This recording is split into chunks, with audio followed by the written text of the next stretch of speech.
What's up, guys? My name's Dean, or as most of you know me, Twisty, and let's get into today's round 18. We're playing against Carlton today. Where are they sitting on the ladder? They're actually 5th on the ladder in this one. But let's see how they go after everyone else's games first. But today, we're going to talk about something.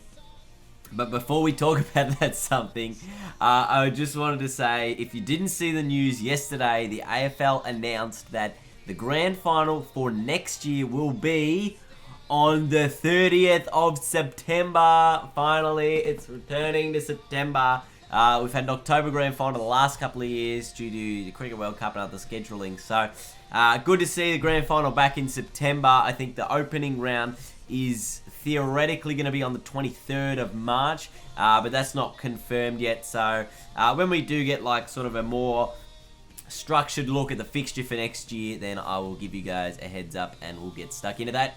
But for now, we're going to go and play Carlton, who are now 6th on the ladder. But a win would actually put them into the top 4. That's interesting. Can they do it? No, they can't. Okay, so before we actually get into today's topic, which is kind of a little bit of tweaking with the interchange, I'd like to just talk a little bit more about the fixture. I know I talked about the fixture last week, but because I've got this new information now about the new fixtures starting and when it's going to happen and what sort of things they're going to do with the fixture next year, I'd like to just quickly go over those before we begin.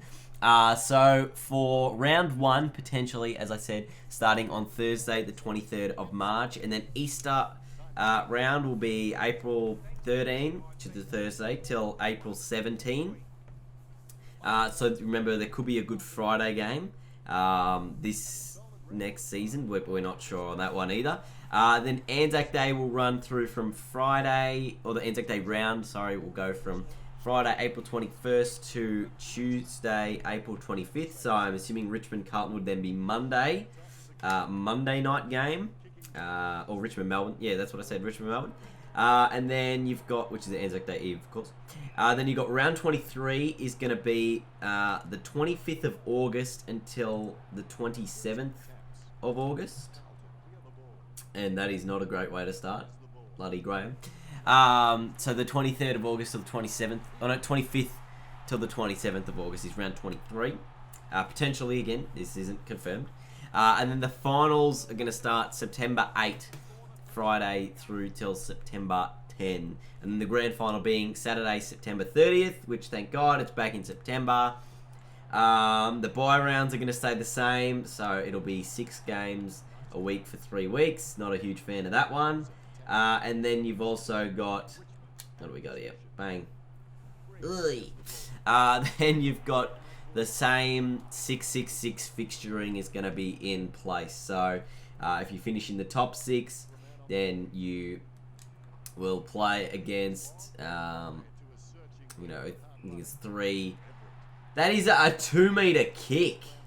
My goodness gracious me. If you finish in the top 6, then you play 3 top 6 sides, 2 middle 6, and 1 bottom, or whatever. However it's currently done, it's weighted that way. That's still incorrect.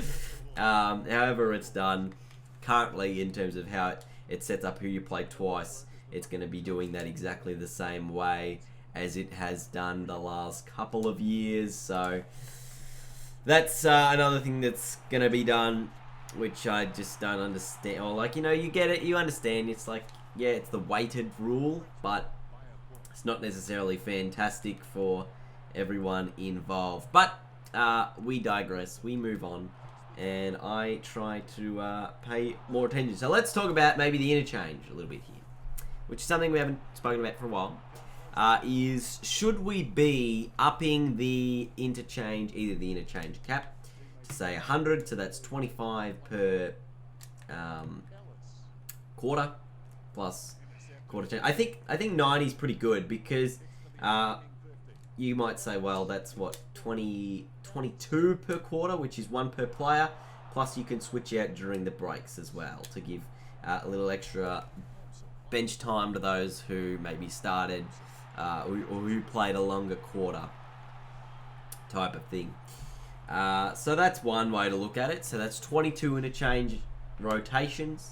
And then you've got those 2 spare as well at the end, so to get to 90. So that's in the back, thank you. Then you've got 4 interchange players that are playing, plus 1... Oh no, that's it. You've just got 4. There's no sub. But here's the argument. If you have a, say, 25th or 23rd player on the ground, I know we've probably spoken about this and I know people don't like it, but I just want to talk about it anyway. If you add in a 23rd player as a concussion sub, again, you like bring back the sub and players get annoyed because then they have to play as a sub 1 week instead of playing a full game in the VFL, or Sandful or Waffle or wherever it is that they play the Neeful. Then you can start to get a little bit annoyed. But we have seen a ton of concussions like over the last couple of years. So if we can just do our best to nail to like get rid of those or minimize concussion damages, because I mean, we look at the Harlot situation from a couple of weeks ago. Like, he didn't want to go off. He got cleared by the Port doctors and then he came back on. But I don't even think he did a concussion test. He came on well early, which is actually meant to be a interchange infringement free kick 50 is what that's actually meant to be. So obviously they got fined after the game, but it's actually meant to be, you know, an interchange 50-meter penalty. I remember Richmond got paid one against them a couple of years ago, or maybe last year, for Shane Edwards. He came back on the ground too soon from the concussion test. No, wanted to. But yeah, that was an interesting one. I don't know if there was an interchange infringement free for that, but yeah, I'm not quite sure. But it was still should have been done. But the point is, we've seen a ton of concussions, at least probably 1 every 2 games per concussion. And now you see like players like McCartan who McBean! Oh, quarter time, hugely. You see players like Paddy McCartan who are now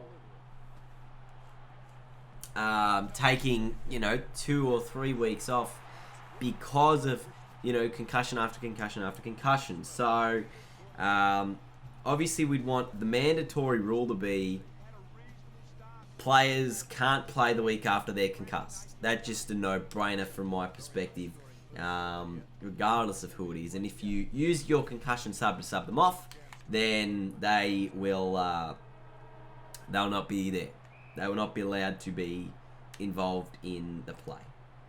But then there's also the thing of like, not be. I'm trying to think of the words that I should be saying here. If you concussion sub them off, they cannot play the following week, in any form of the game. So they can't play Sandful, VFL, Waffle, whatever it is that they'd want you to play. Really, you cannot play. If you're concussioned 1 week, you cannot play. It's just a no-brainer. And we're going to snap this one through the big stick. Oh, I missed. But yeah, it's a really, really difficult sort of rule to look at and say, can we implement it, because we've spent so many years or spent so much time using this shitty other rule that now people hated it and now you can come on. Anyway, it's a weird one, the concussion sub. But that would be a 23rd player. But what if you added in like a 24th player and say, right, you've got 2 extra players on the bench, 6 players on the bench per game? That would probably then, I think, bring back the same problem as what we were having, and that's why they introduced the interchange cap is congestion. And there's a reason why the AFL sort of, put the interchange cap on, is because of the congestion within the game. And, players would be able to just, go to contest after contest after contest and score and sort of, hold the game down like that. And the point of it being a more a less congested game is players will fatigue more, they will tire more, and that's why you have less players on the bench.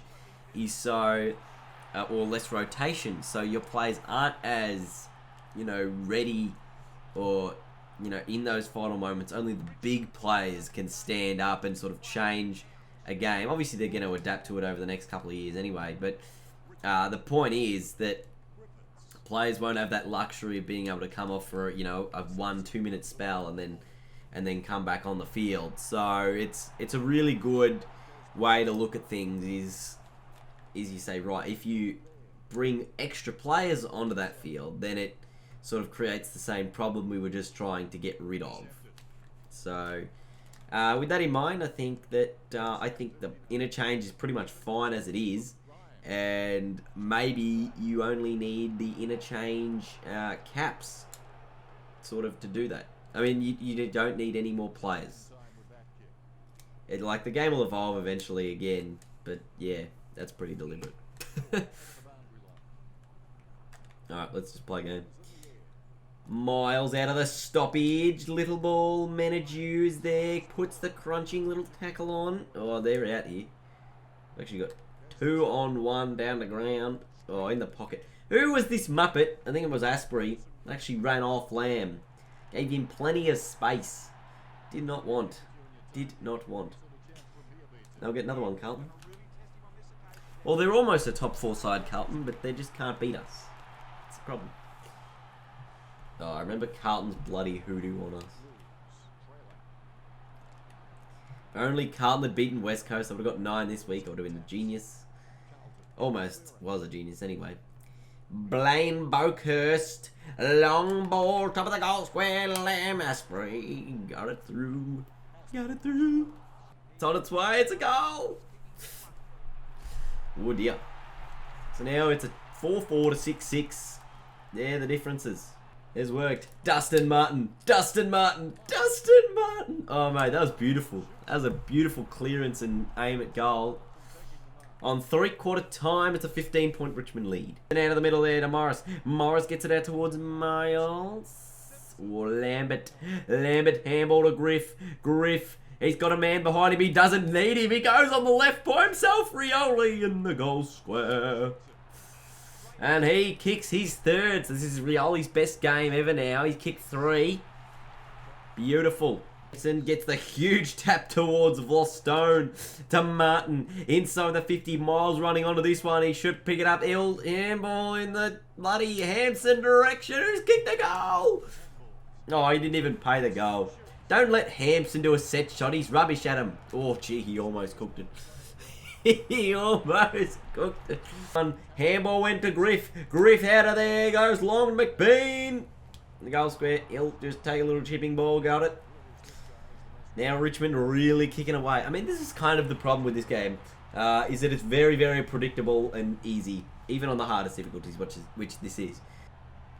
Oh, here we go. Markov. He got some space, and he turns on the Jets and goes. He's got 3 blokes chasing him. Runs to about 60. Inside the 50 to McBean. Oh, Markov, that was so good. Absolutely brilliant from the man. And McBean goes back and slots it. Look at that. 10-7-67 to 4-4-28. Really good stuff. 4 goals, McBean, from 4 touches. Martin gets the handball to Chol. Mabuaya, the super sub. McBean again. Oh, this is McBean. This is McBean. Rowe can run on and kick a goal for the Blues, can he? Yes, he can. I apologise for being out of sync. I was trying a different recording thing today, and it just didn't pay too much attention to it at the start. So it is a little bit out of touch, but yeah, sorry. Can we get one last roll of the dice here? Chol towards Titch, and Gibbs takes the mark. But that is not a problem because the Tigers get home. Big winners over the Blues. McBean kicked 5 goals from just 5 possessions, I might add. Cochin had the 8, didn't touch it in the last quarter. Neither did Grigg, got subbed off. So, pretty big game there from Liam McBean. And with the Tigers winning that final quarter, 5 goals to 1. Really impressive stuff in the end. Very, very happy with that. Just the one more inside 50, but we controlled the possession a little bit more. We lost contested ball by 8, but we just won it on the outside. Look at the spread on the outside. Uncontested possessions, 48 to 27, beating them on the outside. Really the big difference there. And 5 to 6 free kicks. # free kick Richmond. Never actually happening. But yeah, let's see. I think McBean would have got the 3 votes for that game. Let's have a look. Let us have a look. Let us have one quick look-see at seeing who got the 3 votes. When you load, come on, load. 3 votes. Oh, Daniel Rioli actually got the 3 votes for best on ground. That's surprising. I thought McBean would have got it for 5 goals. But Rioli's actually got the 3 votes in that one. Very interesting. And Hampton was probably up there as well. So it's a pretty tight one in the end. Let's have a look at the goal kicking thing. Jack Riewoldt is still in first. Jack Riewoldt is still in first place on the Coleman medal race, but he's still got a broken leg for the next 4 weeks, so he's unavailable to come back until the end of those 4 weeks. But Mitch Clark is hot on his heels. Yes. No one's even averaging like 2 goals per game. Like Riewoldt's played 15 games, and he has 27 goals. Actually, McBean is probably the best goals per game player. He's played 5 games and he's kicked 12 goals, including that just springboard of 5. So 12 goals from 19 kicks. Not a bad effort for McBean there. Really good stuff. So really, really good stuff. Anyway, thank you so much for watching today's video. Hopefully you enjoyed it. Let me know what you guys think about adding more players, the interchange, or even the grand finals back in September. Thank goodness. And the fact that they're keeping the fixture sort of the same for next year. Do you think that they'll change it next year or the year after? What do you guys think? What do you think will happen? Anyway, let me know. Thanks for watching, and I'll see you guys later.